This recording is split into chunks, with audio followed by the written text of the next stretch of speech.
Professor, e ontem teve debate nos Estados Unidos entre os pré-candidatos à presidência. A gente traz aqui hoje para vocês o destaque do The New York Times com a manchete: uma performance desajeitada e uma festa em pânico. A repercussão hoje fala muito sobre o desempenho de Biden, principalmente, que demonstrou no debate ontem alguns tropeços, lapsos de memória, teve uma lentidão ali para construir certas frases, enquanto Donald Trump parecia bem afiado ali, também bem desonesto com as suas colocações. Qual que é a avaliação que você traz, professor, desse debate entre os pré-candidatos à presidência nos Estados Unidos?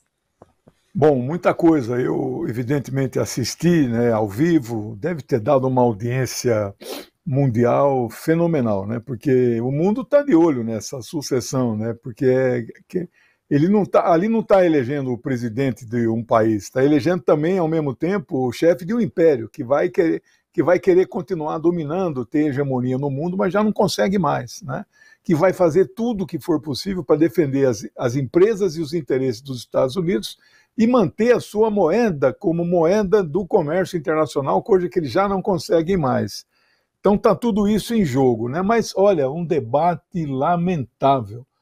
2 horas de debate, a impressão que eu tenho é que ambos não são preparados. E olhando o nosso presidente Lula aqui, que já é experiente de debate desde 1989, o Lula põe esses dois aí, mas no chinelo. O Lula é muito melhor, mais capaz, né? Bom, de um lado você tem o atual presidente candidato à reeleição, lembrando que de 46 eleições nos Estados Unidos, só 15 conseguiram se reeleger, né? Então, a maioria das pessoas pensa que é natural a reeleição, não, ao contrário, é natural não ser reeleito, né? De um lado nós temos o Donald Trump, um condenado, e acho que uma parte alta do debate foi quando o Biden falou: Biden, temos aqui do lado um condenado, mas é verdade. Quando o pessoal aqui tenta humilhar o presidente Lula, chama de ele condenado, de ex-presidiário, isso aí é mentira, é invenção. Lá não, lá é real, ele foi condenado por 34 acusações de crimes, né? Ele ficou em uma saia justa quando o Biden usou esse termo, né? O Trump é um mentiroso patológico. Podia usar o termo contumaz, né? Eu não acho outro termo em português tão... para definir mesmo, ele não fala a verdade. As frases dele são todas mentirosas. Agora, eu até acho, comentei aqui em casa, nós estávamos várias pessoas assistindo, que eu acho que o Biden acabou se saindo melhor, mas ele está com a voz muito baixinha, ele tem blackouts, assim, pequenos lapsos, ele congela em alguns momentos, né? Não é só a nossa internet aqui que dá umas congeladas.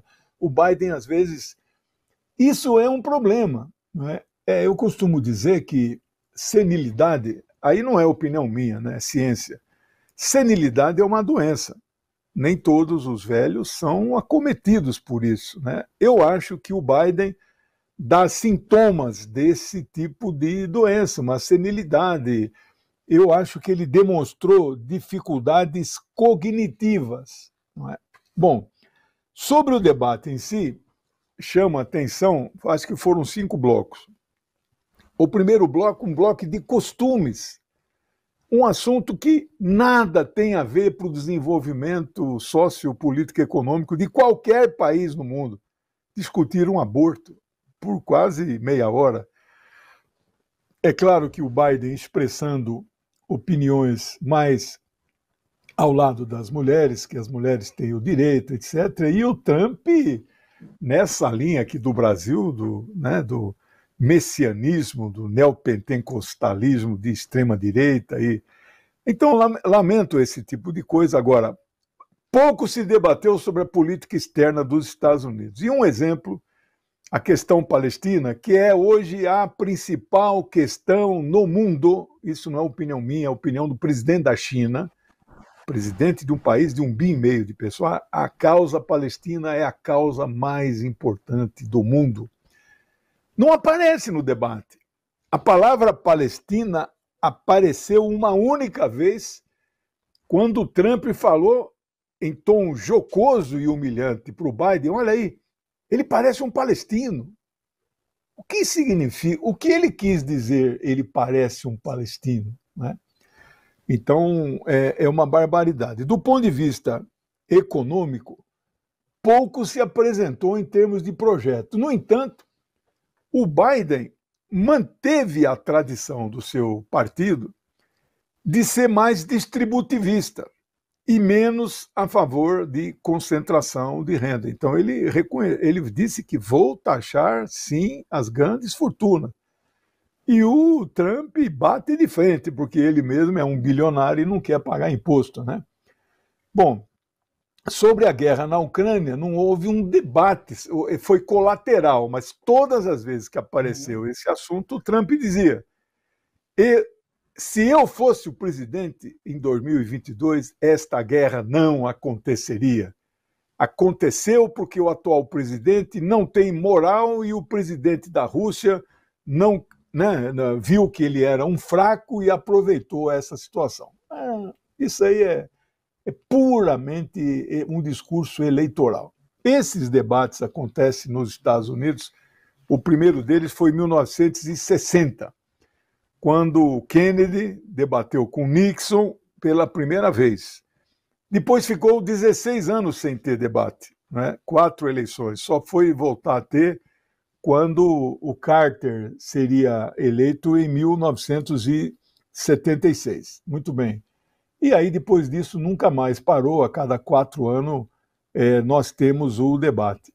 Em resumo, que é a manchete do New York Times, né?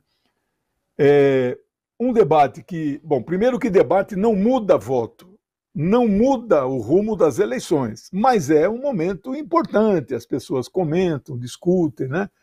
Um debate ruim, eu diria assim, os dois perderam, não há ganhos ali, mas na campanha democrata a luz amarela acendeu e hoje já se debate quase abertamente, não digo abertamente, mas a possibilidade do Biden ser substituído, né, que não se sabe se ele aguenta mais 2 debates e 4 meses de campanha, né?